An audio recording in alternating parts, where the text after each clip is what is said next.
Bonjour Mélanie, merci beaucoup d'avoir accepté mon invitation.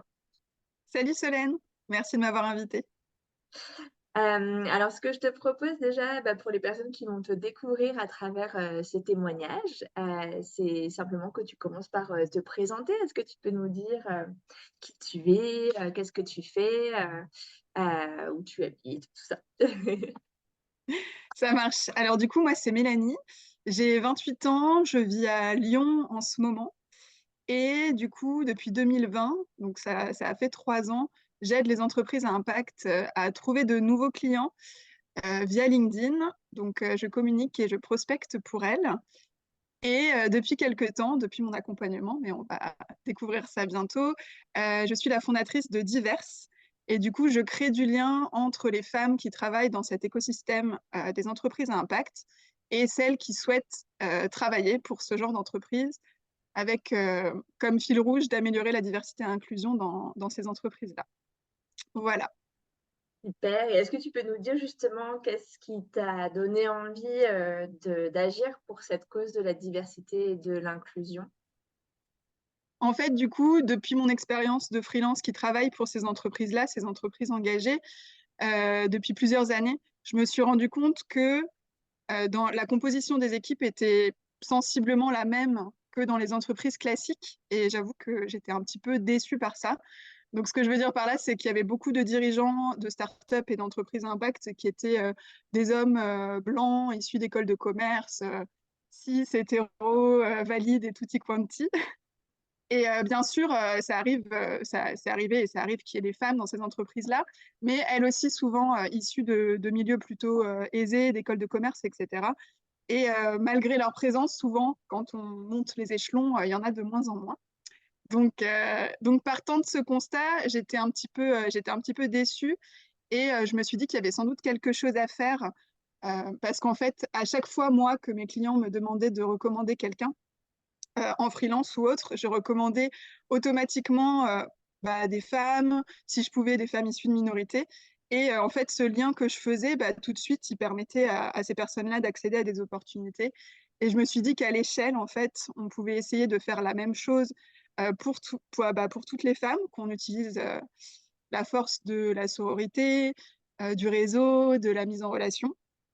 Et du coup, d'où la création de Diverses, qui en fait est un collectif pour les femmes dans l'impact et qui permet aussi qu'elles puissent se rencontrer, même si elles ne travaillent pas dans les mêmes entreprises, qu'elles puissent échanger, se motiver, se mentorer, s'ouvrir des portes, enfin toutes les belles choses couvrent le collectif, quoi.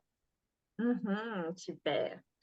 Et du coup, avant justement de formaliser cette idée, ce projet de collectif, puisque c'est finalement ce qui a fait l'objet de notre accompagnement, dans quelle situation tu étais, toi, il y a 4-5 mois de ça?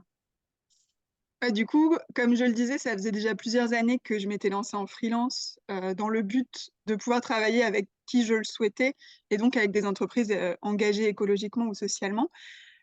Et du coup, quand même, ça faisait quelques mois avant qu'on se parle que je ressentais un déséquilibre, que j'avais envie, je sentais que j'avais envie d'un peu de remettre à plat ce que je faisais, qu'il y avait des petites choses qui me convenaient plus, mais je savais pas par où commencer. Donc voilà, j'avais une envie de renouveau et j'avais besoin de voilà d'accompagnement sur le cadre un petit peu et quelqu'un qui me dise où aller regarder, quoi aller chercher. Voilà où j'en étais.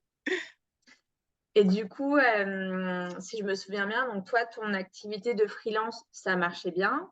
Oui. Tu avais, voilà, tu avais des clients, tu gagnais bien ta vie, voilà, tu contribuais à l'expansion d'entreprises qui te plaisaient. Mais tu avais ce petit truc, c'est ça, qui te disait, bah, finalement, est-ce que c'est vraiment ça que j'ai envie de faire ou quelles étaient les questions que tu te posais? Oui, en fait, c'est vrai que c'est important de le rappeler que mon activité fonctionnait et fonctionne bien. J'avais pris le temps de poser les briques pour que ça marche, même dans cette niche de LinkedIn, des entreprises à impact, etc.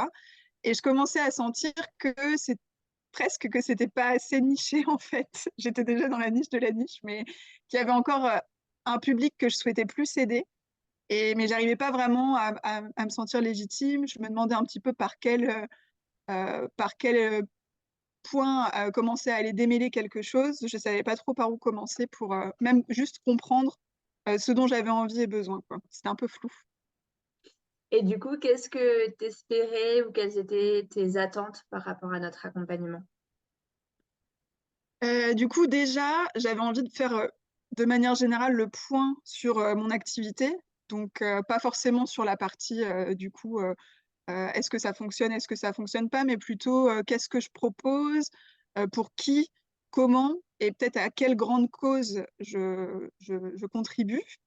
Mhm, J'avais aussi envie de me reconnecter à mes envies profondes, que je connaissais pas forcément. C'est un exercice que j'avais jamais fait et je commençais à ressentir que si je souhaitais être alignée, il fallait que j'aille creuser un petit peu plus. Voilà, moi j'avais tout fait, même pour mon activité, un petit peu au feeling et les choses s'étaient enchaînées, mais j'avais pas pris le temps de réfléchir, à part à l'aspect engagé, j'avais pas pris le temps de réfléchir vraiment à ce que je souhaitais. mhm, Et puis aussi, peut-être de comprendre si j'étais meilleure dans quelque chose que dans autre chose. Est-ce que je vais aller voir quelle était un peu ma zone de génie? mhm. Voilà, donc tout ça pour repenser mon activité par rapport à ces éléments-là. Et est-ce que tu te souviens ce qui t'a donné envie de travailler avec moi, enfin avec Creators for Good en particulier? Oui, bah du coup, quand j'ai commencé à avoir ces questionnements-là, j'ai commencé de regarder ce qui existait, un petit peu quels acteurs pouvaient m'accompagner, etc. Et puis, en fait, du coup, je suis retombée sur tes coachings que je connaissais pas forcément. Je te connaissais déjà toi depuis plusieurs années. Je suis abonnée à ta newsletter, je lisais tes articles. L'année dernière, j'avais participé à la semaine de l'entrepreneuriat écoféministe. Donc voilà, je connaissais ton positionnement, ta personnalité, les valeurs que tu portais, etc. Donc là-dessus, il n'y avait pas de souci, mais en fait, j'ai découvert tes accompagnements plus en profondeur en retournant sur ton site. Et ce qui t'a vraiment différencié avec les autres, donc c'est le fait que je te connaisse déjà et qu'en gros, j'ai déjà confiance en ce que tu proposes. Mais c'est aussi que tu incarnais un petit peu là où je souhaitais aller. Donc, tu représentais voilà, quelqu'un qui m'inspirait, puisque la manière dont tu gères ton entreprise, dont tu communiques, etc., c'est la même manière que je souhaite faire. Et du coup, dans ce côté-là, tu étais un petit peu un rôle modèle là-dessus. Donc ça a vraiment joué. Parce que me faire coacher par quelqu'un que je sais qui est professionnel, en lequel j'ai confiance, c'est chouette. Mais si son mode de vie et de travail ne me correspond pas du tout, ben, j'aurais moins tendance à être attirée par son accompagnement. Mhm. Ouais, ouais, ouais. Non, mais c'est super que tu partages ça parce que c'est aussi, moi, c'est la même, comment, le même choix que je fais quand je me fais accompagner, c'est de choisir des personnes qui sont quelques étapes devant moi, mais sur le chemin que je souhaite emprunter, Oui, hein. Et c'est vrai oui, c'est que exactement ça. c'est ce qui Mm. permet aussi, bah, du coup, qu'on se comprenne bien et que ce soit efficace, quoi. Super. Comment tu t'es posé la question d'investir de l'argent dans cet accompagnement? Est-ce que ça a été une décision difficile pour toi, qui avait eu l'habitude, tu nous le disais à l'instant, de plutôt y aller au feeling et de, voilà, de laisser un peu faire les choses? Alors du coup, en fait, déjà quand je me suis lancée il y a 3 ans, je m'étais faite accompagner Mhm, par un coach qui m'a appris à la fois mon nouveau métier et aussi qui m'a appris comment être un freelance, donc sur tous les aspects un peu basiques de gérer une entreprise. C'était déjà à l'époque, c'était un gros investissement puisqu'en plus, je n'avais pas spécialement anticipé ou mis des sous de côté. Donc c'était une vraie prise de risque pour moi. Et pour autant, je m'étais rendu compte tout de suite que c'était un super investissement et que ça m'avait permis de bien me lancer, d'être sereine, etc. Donc, j'ai pas trop eu de blocage mentaux sur le fait de me refaire accompagner. Au contraire, j'avais hâte de retrouver ce miroir, cette dynamique, etc. Et en plus, cette fois-ci, du coup, j'avais pu anticiper en mettant régulièrement de l'argent de côté pour les formations ou d'éventuels coachings. Donc, de ce côté-là, c'est allé assez facilement, quoi. mhm. Ok, super. Et bah, du coup, quels ont été les résultats que tu as obtenus grâce au programme? Peut-être aussi bah, les grandes étapes que ça t'a permis de traverser? Alors déjà, ça m'a permis vraiment de mieux me connaître et puis d'aller un petit peu affiner ce que je souhaitais, vers où j'avais envie d'aller, quel public j'avais envie d'aider. Donc là, c'était plutôt sur toute la partie autour de la connaissance de soi, d'aller faire un petit peu de recherche, etc., des exercices là-dessus. Donc ça, c'était vraiment la base, l'étape 1 qui était super importante parce que c'était pas une base que j'aurais forcément faite de moi-même, mais ça m'a permis de vraiment découvrir comment je pouvais aider les autres. Donc, et d'apporter vers la deuxième étape qui était plutôt de cerner le public que j'avais envie d'aider. Donc voilà, là c'est vraiment le cadre hyper clair de ton accompagnement qui m'a aidé à pas trop me prendre la tête sur le pourquoi, comment, etc. Je me suis juste focus sur les exos et j'ai regardé ce qui allait en sortir. Donc ça c'était chouette. J'ai pu vraiment me concentrer sur les exercices et pas sur toute la structure qu'il y avait autour. Et donc ensuite, l'étape 2, c'était de trouver la cible que j'avais envie d'aider. Et ça aussi, ça a été une vraie surprise pour moi parce que c'était quelque chose que je pense qui était longtemps en moi, cette envie d'aider les femmes, mais je pense que je me sentais pas légitime ou pas au bon moment ou je sais pas, et j'osais pas du tout me l'avouer. Et du coup, les exos m'ont vraiment aidé à me rendre à l'évidence que je pensais que j'allais avoir plein d'idées. En fait, c'était très rapidement, c'est venu à cette envie d'aider les femmes et de continuer de travailler dans l'écosystème des entreprises à impact. Donc voilà, ces 2 premières étapes, c'était la surprise de voir qu'en fait, c'était très clair pour moi. Il fallait juste que je creuse un peu. Voilà. Et ensuite, ça a été plutôt les étapes de réfléchir à ce que je pouvais leur offrir et comment. Et là, j'ai vraiment apprécié toute la partie encore un process, cadre, exercice pour réfléchir. En fait, enlever tous les angles morts que j'aurais pu avoir. J'ai tendance à me concentrer sur ce qui me plaît le plus de faire à l'instant T et d'oublier les petites questions financières, plutôt structurelles, qui vont en fait aller m'énerver ou m'angoisser plus tard pour me concentrer sur ce que j'aime. Et là, du coup, j'ai eu l'impression petit à petit de lever le voile sur toutes les parties et du coup, finalement, d'être plus sereine dans le fait que je pouvais le faire, j'étais capable. Et du coup, voilà, ça nous a emmené à la fin de l'accompagnement où j'étais composition de l'offre que je voulais proposer et tout ça, quoi. Il y avait plus de grandes questions et de grands points d'interrogation sur comment j'allais le faire. Voilà. Et donc cette dernière étape de créer une offre concrète, elle a été plutôt fluide pour toi grâce à toutes ces autres choses qu'on avait pu clarifier auparavant, c'est ça? Oui, en fait, j'ai eu l'impression que c'était vraiment dans le bon ordre. Là où j'aurais pu aller un peu tout feu, tout flamme, à commencer par me trouver un nom, parce que j'avais envie de faire ça maintenant, puis ensuite réfléchir à ce que je mettais dedans, puis me dire, ah, mais en fait, j'ai peut-être pas bien défini ma persona. Alors que là, c'était vraiment étape par étape, et du coup, chaque brique venait renforcer ce que j'avais fait avant. Et même si, bien sûr, ça n'a pas toujours été fluide, notamment dans la création de l'offre, pour tout imbriquer pour que ça me convienne bien, en fait, chaque exercice, même si, enfin, j'ai pu parfois refaire des exercices que j'avais fait au début, mais comme je savais qu'ils existaient, c'était assez simple. J'allais améliorer en fait l'existant pour Mhm. arriver à un résultat final qui me convenait. Voilà. Et qu'est-ce que tu dirais qui a été le plus grand changement que tu as vécu pendant ces 4 mois d'accompagnement? Le plus grand changement, je pense que c'est le fait que j'ai gagné confiance en moi, en mes capacités. En fait, c'était la sortie de zone de confort que je n'osais pas faire et que je pense que notre accompagnement m'a permis de faire, c'est de me poser la question de ce dont moi j'avais vraiment envie et surtout bah, de l'admettre que c'était la direction que je souhaitais prendre et que j'en étais capable. Même si c'était des nouveaux sujets, entre guillemets, que je pouvais tout à fait quand même faire ma part et aider sur ces sujets-là. Et puis, donc, gagner en confiance et aussi plus me connecter à mon intuition. On a pas mal bossé là-dessus. Et c'est vrai qu'après, sur tout le long de l'accompagnement, j'ai utilisé pas mal d'outils pour à chaque fois me garantir que c'était bien là où j'avais envie d'aller et que je le ressentais vraiment, quoi. Mhm.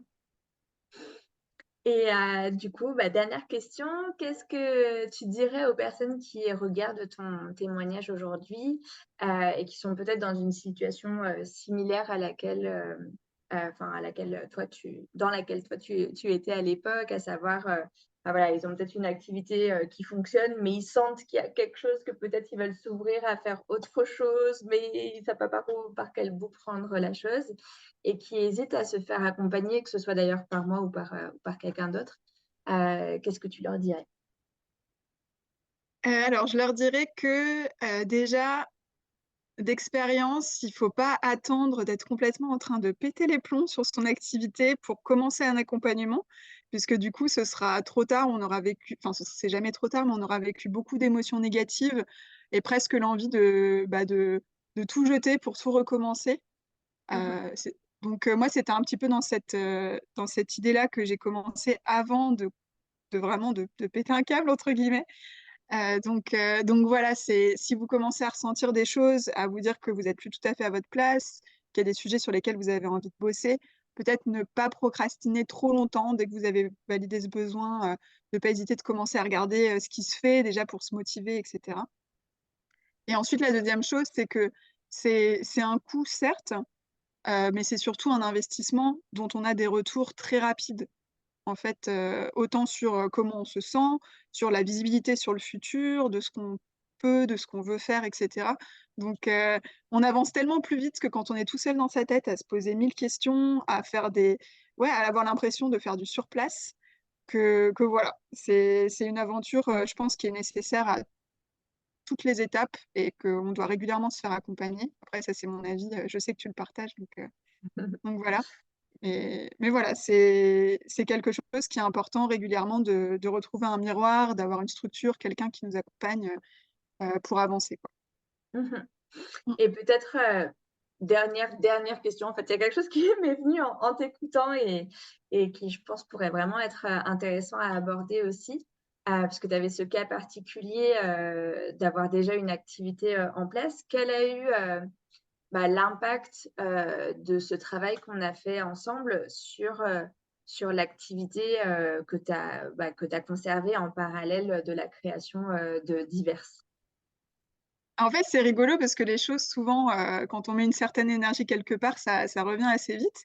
J'ai commencé assez rapidement de communiquer sur mes envies de plus travailler avec les femmes, de créer cette sorte de collectif sororité, etc. Et surtout d'impliquer, parce que du coup, j'avais la chance d'avoir déjà une audience existante de femmes et d'hommes d'ailleurs dans des entreprises à impact qui sont touchées par ces sujets-là et qui m'ont du coup finalement beaucoup porté dès que j'avais une question, dès que je cherchais des ressources, même pour notre accompagnement, ou dès que je voulais un petit peu qu'ils m'aident, par exemple pour le nom, ou qu'ils répondent à mes sondages, j'ai pu mobiliser cette audience-là qui a été très réceptive et très encourageante. Donc déjà, ça m'a donné de l'énergie, ça m'a donné plein d'idées, de ressources supplémentaires pour que je puisse avancer.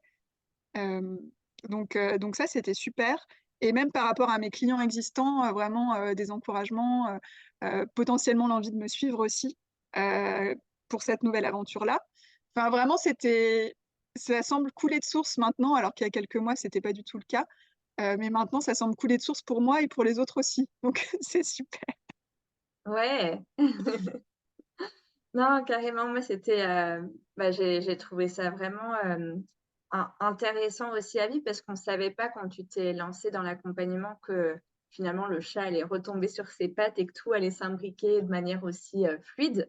Parce que quand on a démarré notre travail ensemble, tu étais presque prête à te dire: «Bon, bah, voilà, si ça se trouve, je vais ralentir mon activité actuelle, voire, l'arrêter pour faire quelque chose qui n'a plus rien à voir». Oui. Tu vraiment ouverte, en fait, à cette idée de renouveau et finalement, effectivement, il y a un renouveau, dans ta dynamique, mais mais ce qui est encore plus intéressant, c'est qu'au final, tout s'imbrique et il y a cette fluidité et tu parlais, d'évidence à un moment, Oui. de ton témoignage où au final, c'est devenu évident pour toi et puis finalement, c'est aussi devenu évident, ou en tout cas, cohérent, Mm. pour ton écosystème. Après, c'était pas donné d'avance et ça aurait pu Non. aussi, être complètement, différent. Mais, je trouve ça intéressant à souligner parce que c'est souvent une peur qu'on a, quand on a une activité qui fonctionne déjà, mais qu'on sent qu'on aimerait pouvoir développer autre chose, de se dire: Oui, mais bon, j'ai construit tout ça, est-ce que ce serait pas du gâchis? Et puis parfois, ça peut aussi nous faire, procrastiner de Oui, culpabiliser aux yeux de notre audience ou de nos clients existants. Qu'est-ce qu'ils vont penser de, voilà, si je bifurque? Donc c'est super, que tu puisses aussi, témoigner, de ça, quoi. oui, je pense que c'était important de le faire, presque dès le début pour qu'il y ait pas de rupture en fait, d'un coup, qu'ils se disent: «Mais de quoi elle parle?» Petit à petit, j'y suis allée petit à petit et aussi pour rebondir sur ce que tu disais, c'est par rapport au début où je me disais: «Bah, peut-être qu'en fait je vais arrêter quelque chose pour recommencer quelque chose de complètement nouveau», ce qui faisait aussi assez peur, c'est vrai. Bah, en fait voilà, de le mettre en place et petit à petit de me rendre compte que si j'étais réalignée, en fait, j'ai retrouvé l'énergie, de continuer ce que je faisais puisque d'un coup, tout était beaucoup plus aligné avec ce que je souhaitais faire. Donc j'avais pas besoin de «tout jeter à la poubelle» entre guillemets. Je pouvais juste réadapter pour, aussi, bah, me baser sur cette expertise, que j'avais, des réseaux, des communautés, de LinkedIn pour ce nouveau projet-là et de le mettre au service de ce nouveau projet donc oui, voilà. Génial. Est-ce que tu as un dernier mot à rajouter ou quelque chose, un autre sujet qu'on n'aurait pas abordé qui te semble, important? Ben, juste, de continuer, de se soutenir, entre femmes, de créer des espaces, de pas hésiter à se donner un coup de main, de mettre en réseau, des fois, il suffit d'un rien, en fait, pour ouvrir les portes à d'autres personnes et voilà, le souligner, que c'est un super levier, pour s'entraider, que de se mettre en relation. Voilà. Super.